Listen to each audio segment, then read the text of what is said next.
Is Europe that important? Do you know what? It is important. It's important because if, let's say, you're one of our 4 million small business people, every piece of employment legislation, every piece of health and safety, every piece of environmental legislation doesn't come from Westminster, doesn't come from people that we send there and vote for and from our own government. It comes from these European institutions. So its effect on our life is now huge. And in fact, something like 75% of our laws are now made by the institutions of the European Union. Well, that is not, in my view, living in a self-governing democracy.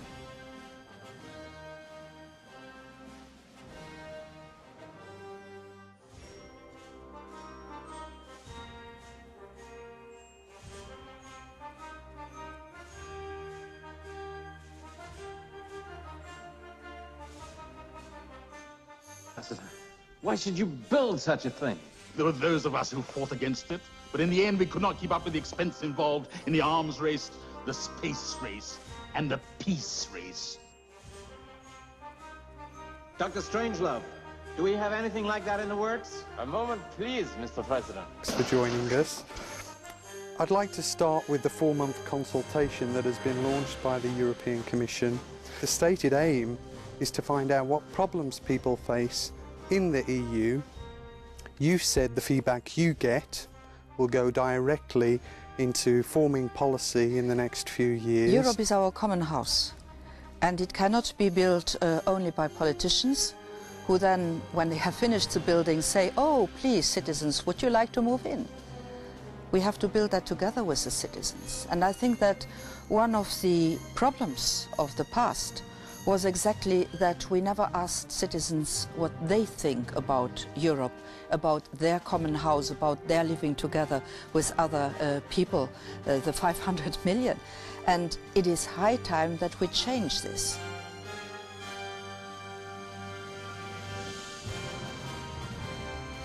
When they realized there was no possibility of recalling the wing, there will be only one course of action open. Total commitment.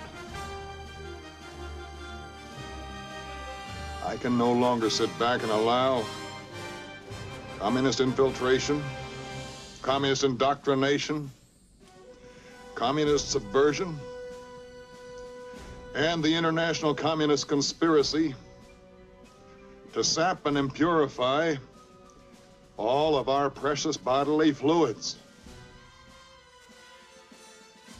Anna asked me the following question. Do the treaties need to be changed? Is this viable? Well, dear Anna, a treaty change would have to be done by the 27 member states, and this takes time. The United States of Europe, what do you think about that? Well, Leonardo, this refers to the American model. By the way, it is a very old expression. The French novelist Victor Hugo invented it halfway the 19th century. Les États-Unis d'Europe. And too bad you can no longer ask him. That said, America and the European Union are two different, completely different political systems. They are one state and we are 27. They are united, we are a union. And that is not going to change. So for me it is an interesting slogan, not a description of our political reality.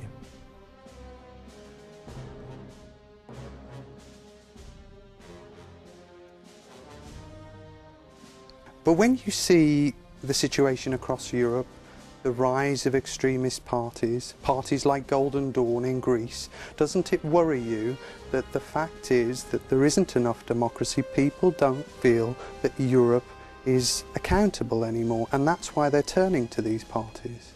And that is exactly why we have to give an answer. But this answer cannot be theoretical. It cannot be promises. This answer has to be very down to earth. It has to be that the politicians are going out and they are listening to the people. They are discussing with the people. They are explaining to the people. That is exactly what the European Year of Citizens is about. But we have to start it.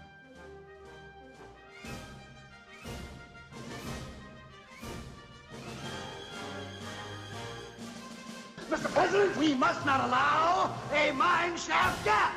Sir! I have a plan. Mein Führer! Helfen Wort!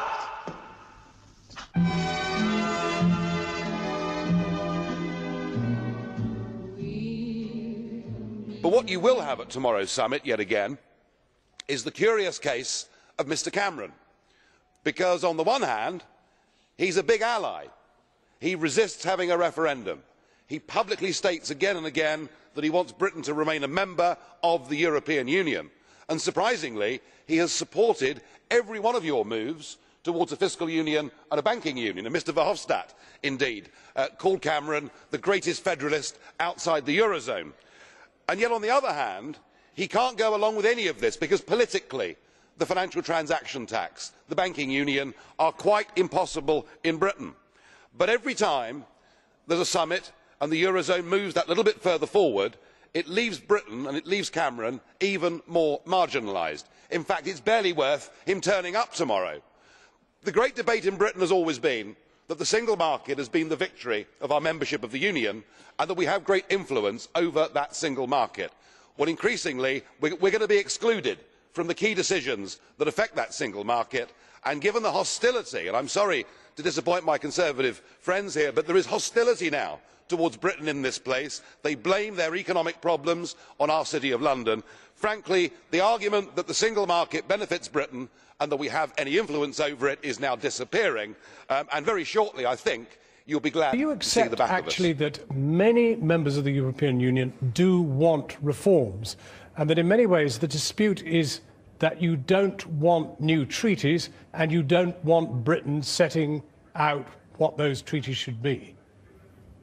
I think you put the question to a wrong person, because I am very much in favour of a treaty change. I am very much in favour to have more European cooperation, integration and coordination. And I think we need for that some new provisions in the treaties, because the Euro crisis have shown that we need more enhanced cooperation, certainly inside the Eurozone. But what Mr. Osborne is talking about is more leaving the European Union. And that legitimacy still depends on delivery of concrete results. This explains why the lack of support to national institutions or political parties does in general not become a threat to national unity, the lack of support to union institutions may become a threat to European integration. Now, do I, as a European Commissioner, need to go downtown to the villages, to the cities, in order to answer questions of the citizens? I do believe that the national governments should do a lot more work in order to explain how Europe functions, who takes the decisions, and what Europe does for the citizens. I think Mark's going to cut in here, actually, with another question. Is that right, Mark?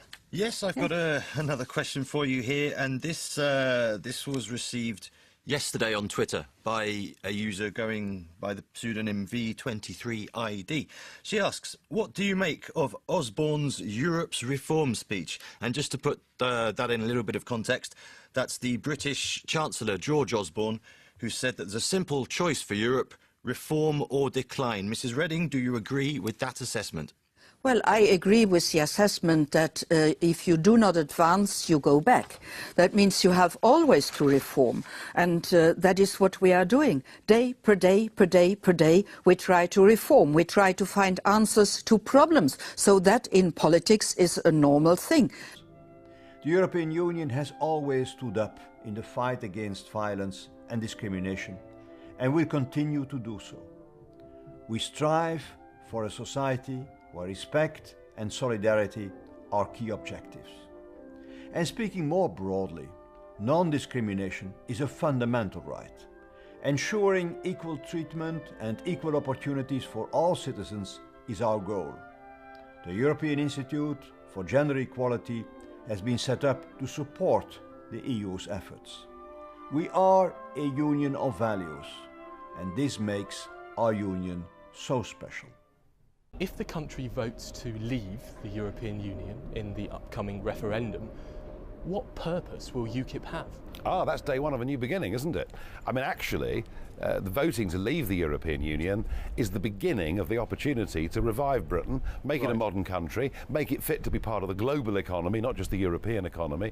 Now, I think that's when things really kick off. And that's why, you know, over the last couple of years, UKIP's evolved from being a party that talked about just who governs Britain into being a party that talks about how that Britain should be governed. And that's why we're, you know, many of the things we talk about in manifesto terms are things that could only be done outside the European Union. So you know, I really do believe that UKIP is here to stay. I think there is quite a wholesale rejection of career politics going on.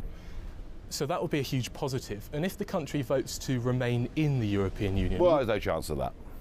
Absolutely no chance. No chance. No chance. No, absolutely not.